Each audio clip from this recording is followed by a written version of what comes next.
My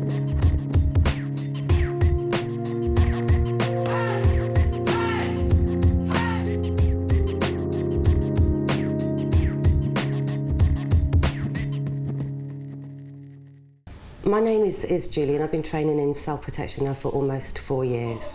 I first contacted my instructor, Matty Evans, after I'd suffered yet again from domestic violence. I spent 3 days drinking from a straw after my boyfriend at the time punched me so hard in the face, and I just thought, this really has got to stop. I need to learn, one, how to avoid the situations in the first place, and also how to defend myself should that ever happen again.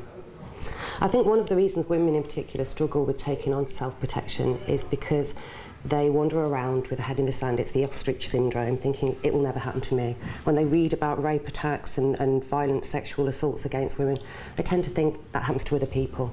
It's never ever going to happen to them. Well, I believe it could happen to me. And if you face up to the reality and you do something at least to give yourself the best possible chance, I'm not saying I'm infallible, that I can beat any guy up and then I'm going to walk away without a scratch if it should ever happen to me. But I do know that I'm going to give it my best shot to protect myself, because I do not want to be the next rape victim. Excuse me.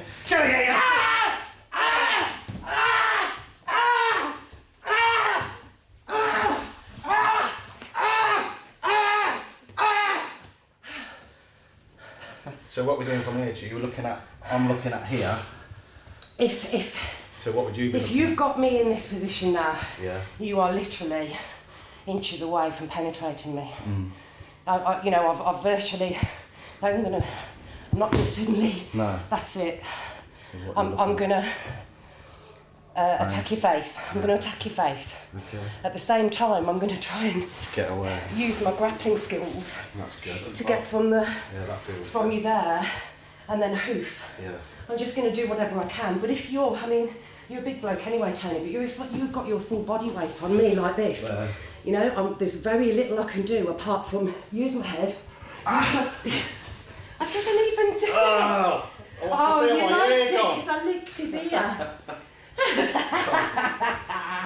I could feel my ear going. I've got nothing else. There's nothing else I can do to stop you if you've got your full body weight on me and keep pinning me to the ground, apart from use what's very close to me. So I wouldn't hesitate. Right. If you're on top of me, I mean, what would you do? Would you grab my throat if you were raping me? That's a hard question. Would you try and silence me? Probably. I don't know. What would you do? Like that. You know, this isn't a date. You're raping me. You're an angry, violent man. How would you do it? I'd probably be saying, fucking stay there, don't move. Yeah? Well, you do that, that's fine. Yeah, okay.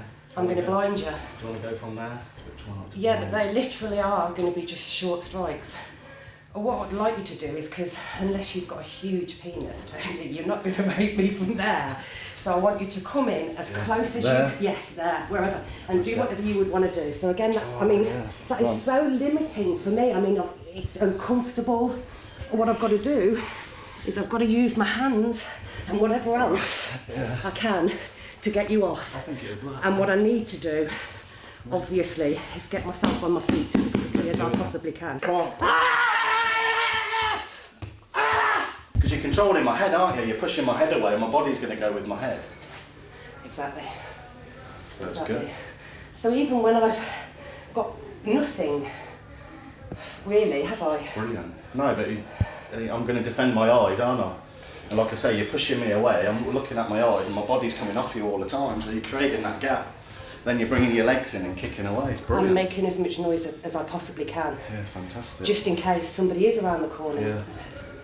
Even doing it like that is... You know, there could be somebody around the corner who could come to my aid.